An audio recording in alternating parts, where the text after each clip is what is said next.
भारत गौरव आचार्य श्री पुलक सागर जी गुरुदेव के प्रवचन और धार्मिक कार्यक्रम देखने एवं सुनने के लिए जिन शरणम मीडिया चैनल को अभी सब्सक्राइब करें और बेल आइकॉन पर क्लिक जरूर करें। इंदौर में मेरा चातुर्मास था।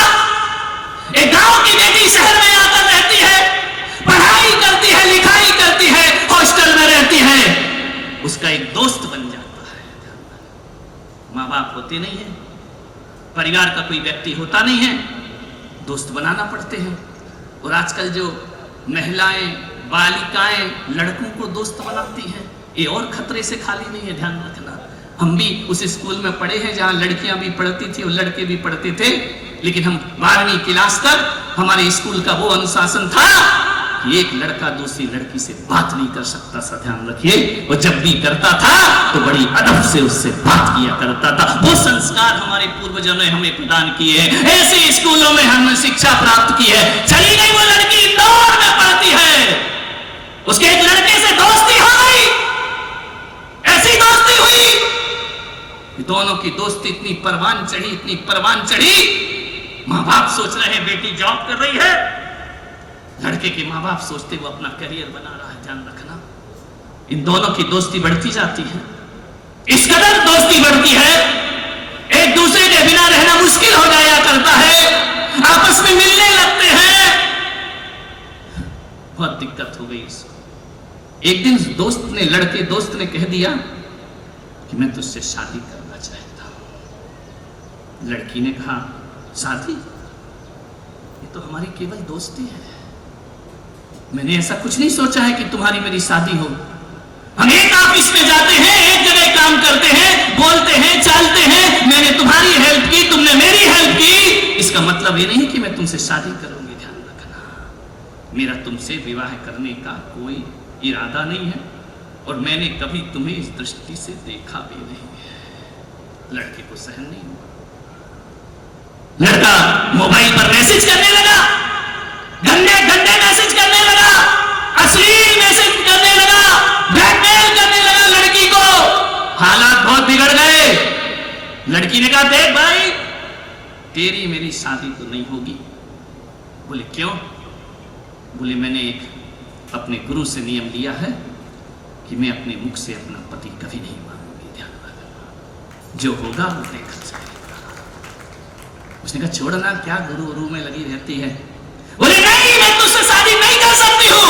लड़के ने परेशान करना शुरू कर दिया, लड़के ने उसे इमोशनल ब्लैकमेल करना शुरू कर दिया, अपने एहसानों की झड़ी लगा दी। ध्यान रखना, एक बार नकार के देखना, पता चल जाएगा उस लड़के की औकात क्या हुआ करती है। वो तुझसे प्यार करता है या नफरत किया करता है। बेटियों से कहूंगा, माँ बाप से कहूंगा, अपनी बेटियों पर निगाह रखो, उन्हें समझाओ, उन्हें संतों के पास लाओ, उन्हें प्रवचन सुनाओ और उनकी जिंदगी को बदलने का। बच्चियां हैं, जवानी है, वो उम्र बहकने की हुआ करती है। लड़की ने कहा मैं तुझसे शादी नहीं कर सकती हूं। उसने कहा तुझे करना पड़ेगा। लड़के ने कहा एक बात ध्यान रखना, तू यदि मेरी नहीं हुई तो किसी और की भी नहीं हो सकती है। एक दिन लड़की जा रही थी जॉब करने, जब बहुत ज्यादा कहा सुनी हो गई तो मालूम है उस लड़के ने, ये सच घटना है कि कहानी नहीं है, उस लड़की के ऊपर तेजाब फेंक दिया सड़क पर। मुंह उसका जल गया। इतनी सुंदर लड़की, इतनी खूबसूरत बेटी, संस्कारित बेटी, उसने तेजाब डाल दिया, जिंदगी बर्बाद। तड़प तड़प करके लड़की सड़क पे पड़ी रहती है। लोग आते हैं उठा करके, कितने लोग देख करके चले गए, कोई उठाने को तैयार नहीं है। एक व्यक्ति गया, ले गया अस्पताल में। आज वो लड़की अपना चेहरा दर्पण पे देखती है ना, डर जाती है अपना चेहरा देख करके।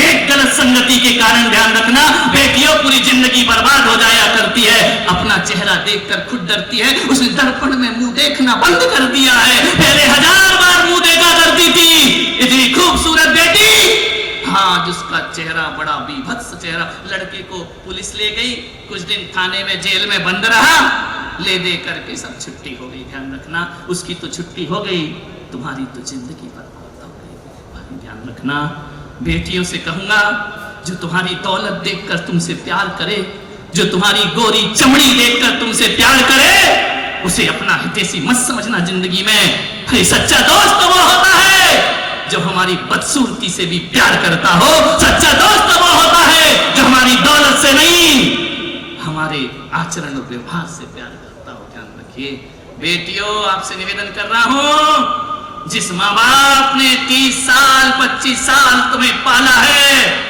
उस माँ बाप को छोड़कर तुम 2-1 साल के प्यार के लिए घर छोड़कर भाग जाया करती हो। ध्यान रखना, उस माँ बाप के सीने में दर्द जानती हो, उस माँ की छाती फटती है। वह बाप इज्जत से नहीं घूम सकता है, वह बाप समाज में सर झुका के घूमता है। लोग कहते हैं इसकी बेटी भाग गई। मालूम नहीं वो बाप है, जब तुम बचपन में रोती थी ना, तो अपनी बाहों को काट का झूला बनाकर सारी रात तुम्हें सुलाया करता था। ध्यान रखना, तुम्हारे दर्द पर रोता था, तुम्हारी पीड़ा पे रोता था। तुम एक दिन बीमार हो गई थी, सारी रात बाप जागा था। हाँ, इतना मदहोश हो गई अपनी जवानी में, एक दिन के 1 साल के लड़के के साथ माँ बाप की मान मर्यादाओं को तिलांजलि दे दी जाती है। मान्यवर, हम उस देश के, हम उस संस्कृति के लोग हैं जहां हमारे प्रथम तीर्थंकर ऋषभदेव भगवान, जिनकी 2 पुत्रियां थी, दरबार में पुत्रियां आती हैं, पुत्रियों ने अपने पिता से प्रश्न किया कि पिताजी आप तीर्थंकर हैं, 3 लोक के नाथ हैं, आप बताइए, सारा संसार आपको शीश झुकाता है, क्या दुनिया में कोई ऐसा है जो मेरे तीर्थंकर का शीश झुका सके? तो प्रथम तीर्थंकर ऋषभदेव ने कहा कि हाँ पुत्रियों, ये व्यवस्था है, ये आर्यावर्त की व्यवस्था है कि जिस दिन तुम्हारा विवाह होगा ना, तुम्हारे ससुराल पक्ष के सामने इस तीर्थंकर को भी शीश झुकाना पड़ेगा। मेरे देश की बेटी वो बेटी है, कहती है कि मेरे कारण मेरे पिता का शीश झुके। उन्होंने उसी समय दरबार में कहा कि पिताजी 3 लोक का नाथ तीर्थंकर शीश झुकाए, वो भी हम तुच्छ बेटियों की वजह से। आज हम संकल्प करते हैं जीवन भर विवाह नहीं करेंगे, आजीवन ब्रह्मचर्य व्रत का पालन।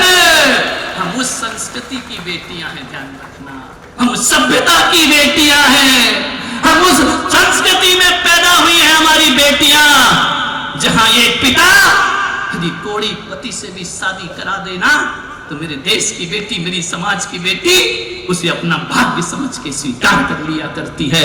और ऐसा स्वीकार करती है कि अपने सतीत्व के दम पर मेरे देश की बेटी कोड़ी पति को कंचन सी दहेज प्रदान कर दिया करती है। ध्यान रखिए, हम उस परंपरा के लोग आज ये क्या कर रहे हैं? अंदर जाति विवाह, भाग रही है बेटियां, जाति छोड़ी, धर्म छोड़ा, परिवार छोड़ा। ये माहौल बना रहा ना इस देश का, तो हर व्यक्ति जाके मंदिर में कहेगा भगवान हमें निसंतान ही रहने देता, ऐसी औलाद से तो बिना औलाद की जिंदगी जीते हैं। तुम्हारी माँ बाप भगवान से बोले कि कैसी औलाद दी है तूने मुझे? नहीं मेरे भाई, ऐसा माहौल इस देश में नहीं, पीड़ा है मेरी। ध्यान रखिए, चरित्र को देखो, अपनी जिंदगी को समझने का प्रयास करो। चरित्र गया, संस्कृति गई, व्यवहार गया, सब कुछ छिन गया। कोई बात नहीं, मजबूरी में माँ बाप को हाँ करना ही पड़ता है। करें क्या, एक ही औलाद है, उससे नाता तोड़ नहीं सकते। अपने माँ बाप को मजबूर मत करो।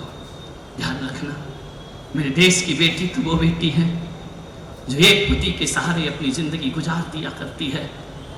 वो वक्त पड़ जाए तो बिना पति के भी जीवन गुजार दिया करती है। ध्यान रखना है, चरित्र की रक्षा करो।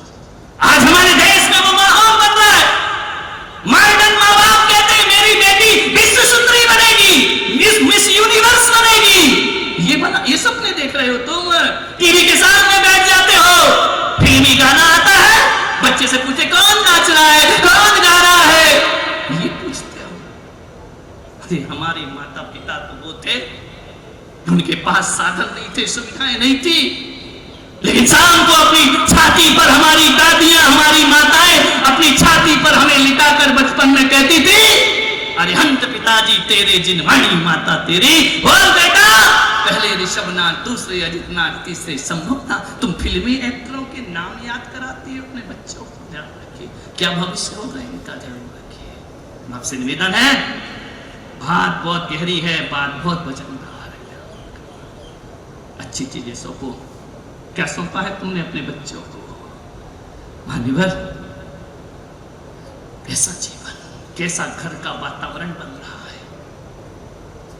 माँ बाप बच्चों के सामने लाचार खड़े हुए, जुबान नहीं खोल सकते। ऐसा वातावरण तुम्हारे घरों का नहीं। मेरे भाई, जिंदगी को बदलने का प्रयास करिए। एक ही निवेदन है आपसे, दोस्त अच्छे बनाना। मैं आज आप अहमदाबाद में कहना चाहता हूं, ये जमाना दोस्ती का जमाना है, मित्रता का जमाना है। ज्यादा से ज्यादा दोस्त बनाओ। एक निवेदन करूंगा, अगला पर्यूषण आए ना, अगला क्षमावाणी आए, अगली संवत्सरी आए, उससे पहले अपने दोस्तों की लिस्ट में देखना, मेरे जैन दोस्त ज्यादा बने हैं या नॉन जैन दोस्त ज्यादा बने हैं। मैं ये नहीं कहूंगा कि अजैनों से दोस्ती मत करो, लेकिन मैं इस देश का भविष्य निर्माण की ओर दृष्टि देता हूं। ब्राह्मण माँ बाप सिखाएं कि अपनी बेटी ब्राह्मण से दोस्ती करे, छत्री सिखाएं अपनी बेटी छत्री से दोस्ती करे, वो जैनों को सिखाना चाहिए अपनी बेटी जैनों से दोस्ती करे। ध्यान रखना, जैनों के साथ संबंध बढ़ाए, जैनों के साथ दोस्ती रखे, जैनों के साथ उठे बैठे। आपसे कहूंगा, मित्रता बढ़ाइए। ये युग मित्रता का युग है, ये दोस्तों का युग है। ध्यान रखना, ये संगठन का युग है। मान्यवर, मैं आपसे कहूंगा, आप केवल जीवन के ही दोस्त मत बनाओ, व्यापार के भी दोस्त बनाओ। संकल्प ले लो, जैन के एक दुकान से सामान खरीदेगा। कौन आगे बढ़ाएगा उनको? ब्राह्मण की दुकान से सामान खरीदे, हिंदू की दुकान से सामान खरीदे। अपनी अपनी समाज का उद्धार हमें ही मिलकर करना पड़ेगा। ध्यान रखना, कोई हमारा सहायक रक्षक नहीं है इस दुनिया में। हर मां को शिक्षा देना चाहिए, बेटी एक नहीं 10 सहेलियां बनाना, लेकिन 10 की 10 जिनेंद्र भगवान की भक्त होना चाहिए। तुझे अपने मन से शादी करना है, कर लेना, लेकिन छने पानी में जाना और जहां रात्रि भोजन त्याग होता हो, उस घर को अपना घर बनाना। बचाओ इस संस्कृति को, बचाओ इस सभ्यता को, बचाओ इन बेटियों को। भविष्य सबका खतरे में दिखाई देता है। मैं कहूंगा, मुसलमान भी मुसलमान से दोस्ती करे, मुझे कोई प्रॉब्लम नहीं है। ईसाई से दोस्ती करे, ईसाई का व्यापार बढ़ाए, जैन का व्यापार बढ़ाए, ब्राह्मण का व्यापार बढ़ाए। और हर कौम जिस दिन अपनी अपनी कौम को परिपक्व और समृद्ध कर देगी, उस दिन हम गर्व से कहेंगे, मेरा भारत महान है, मेरा हिंदुस्तान महान है।